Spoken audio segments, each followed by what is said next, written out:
that I always believed the press would kill her in the end. But not even I could imagine that they would take such a direct hand in her death, as seems to be the case.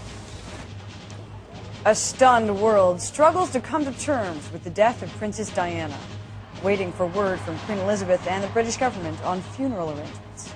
It is Monday, September 1st, Labor Day, 1997. This is NBC News at Sunrise with Linda Vester.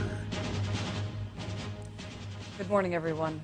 This is Labor Day as we mark the end of summer. Many Americans see this holiday as marred by a terrible sadness. As this country joins Britain and virtually the entire world in mourning Princess Diana, we want to go live now to NBC's Martin Fletcher in London. Good morning, Martin. Good morning, Linda.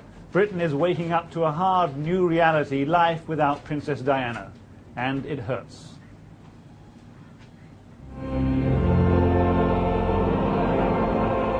Good night, sweet princess. Farewell, princess of hearts, the nearest thing to an angel on earth. The British press and the people are competing for the phrase that says it all. It is a genuine flowering of the language of shock and despair at the sudden and tragic death of Britain's beloved Princess Diana. She was a saint. It's very upsetting. With all her problems of eating disorders, divorce, unsettled life, the British people adore Diana, above all, in the words of one mourner at the gates of Buckingham Palace, because she was one of us. Diana's body is lying in St. James's Palace, the London home of Prince Charles. Diana will be buried Saturday at her home in Britain. What's clear is that from the emotion of her death, her position as one of Britain's great is assured in the memory of her countrymen. Linda? And Martin, we just heard that the funeral services will actually be at 11 a.m. Meanwhile, I'd just like to ask you, what are people there saying about the photographers who, at least at this point, apparently may have contributed to her death? Well, very harsh words indeed, as you can imagine. The problem now is it's not really clear yet to what extent those photographers did cause her death.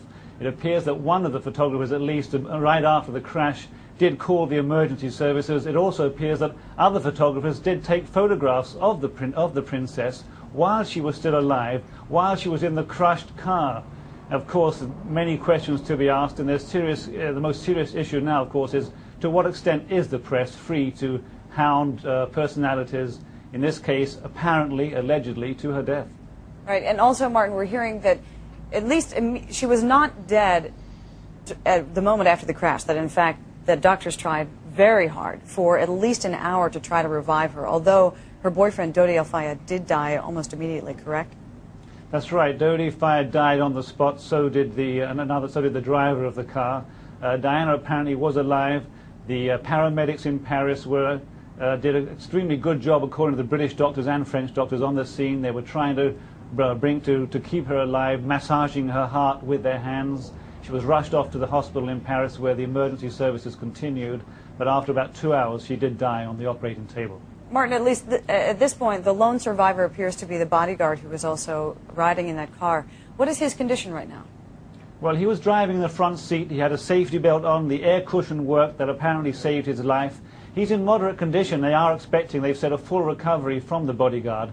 And of course, as soon as he's able to talk, he'll be questioned by the French police and probably the British police too. And he probably will be the first real eyewitness to give the full story of what really happened inside the car on the night Princess Diana died. Right, Martin. Okay, thank you very much for that update. NBC's Martin Fletcher joining us live from London.